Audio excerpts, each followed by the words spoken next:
Hi, and thanks for joining me here in my home kitchen. I'm trying a new segment on my channel called Recipes That Don't Suck. Yeah! Today, we're diving into a misunderstood Swedish classic that's somehow become a viral trend. Hasselback potatoes. I saw a Jamie Oliver version of this on YouTube with over 1 million views, and I swear, it made me want to punch someone in the face. He got it so wrong. This clown thinks it's a slicing technique or something. It's a principle, really. You can Hasselback a potato, a carrot, your underwear, or even a Boeing 747. You can Hasselback a lemon. No, it doesn't work. Hasselback is not a slicing technique. It's a potato dish that was created at the Hasselback Hotel here in Stockholm. Sweden. A country where the potato isn't just a vegetable. It's part of a national identity. Jamie uses a Maris Piper and massacres it with Barney the dinosaur thick slices. The reason it works with this particular dish is because you're not using baked potatoes, which are starchy and they end up with this fluffy thing, and it's all wrong. It's not what we're looking for with this. What we want is a crispy, crunchy texture with a soft middle. Therefore, a less starchy potato, like a waxy potato, or in this case, like an almondine or a fingerling potato or something along those lines, is ideal. You want that contrast. Soft, creamy inside, crispy, chip-like edges. It's about how you're slicing it. And in the restaurants here, we're using these blue towels that we very often just hang on our sides and use it to pick up hot stuff. But in this case, what we're gonna do is we're gonna take any towel, really will work, but you're gonna fold it up so that we have sort of like a well in the middle where the potato can rest, because what we want to do is we want to make these sort of like potato chip slices, but we don't want to actually cut all the way through the potato. Once the gap is there, and we're going to put it in the middle so that there's a bit of room to work with, and we're going to find the flattest part of the potato and put it against the cutting board. And simply what we're going to do is just slice. So you end up with these sort of like ridges. So it's like little potato chips inside the potato. Kind of cool.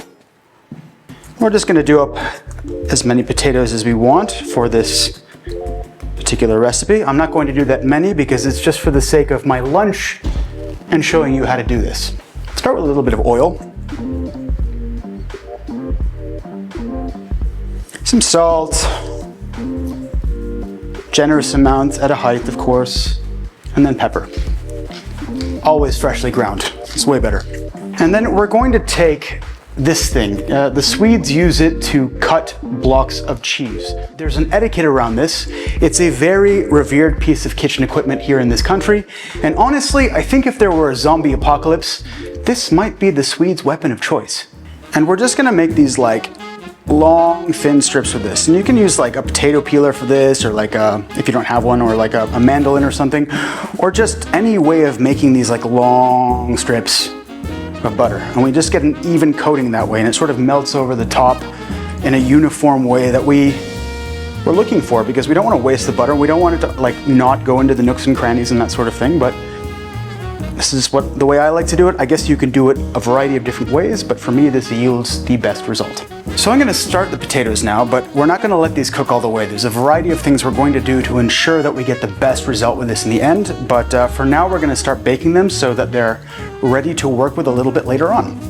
I'm going to roast them at 200 degrees Celsius. Okay, so next up, we're going to be working with our pancetta. Smoky, rich, delicious. I'm just going to start by removing the top layer of the skin. I'm only going to use about half of this because, like I said, I don't want to waste any food. It's for my lunch. Cut it in half. And so what I'm going to do is I'm going to make these nice thin strips of pancetta. Slice it thin, then into matchsticks, then into little squares.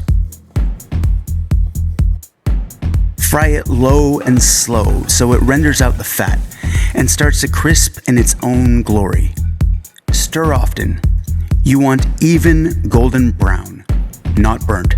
Once it's perfect, strain the fat, let the pancetta rest, and pour that liquid gold into the butter from the potatoes.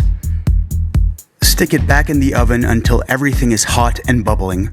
Take it out and baste those spuds in this glorious pork fat laced mix, and repeat. Do this until they go deep golden brown and crispy. Once they're done, strain off the fat, drop the temperature in the oven, and let the potatoes finish crisping gently. Now take the remaining fat, mix it with panko, and fry it carefully on low until golden brown. Then in goes grated parmesan, lemon zest, and chiffonade of parsley. It's spring, so I've added some green asparagus crudité and used the remaining browned milk proteins from the butter, mixed it with yogurt, and garnished the potato with it for that creamy, rich goodness. And just like that, you've got a fine dining masterpiece, or just the best damn side dish your Sunday dinner has ever seen.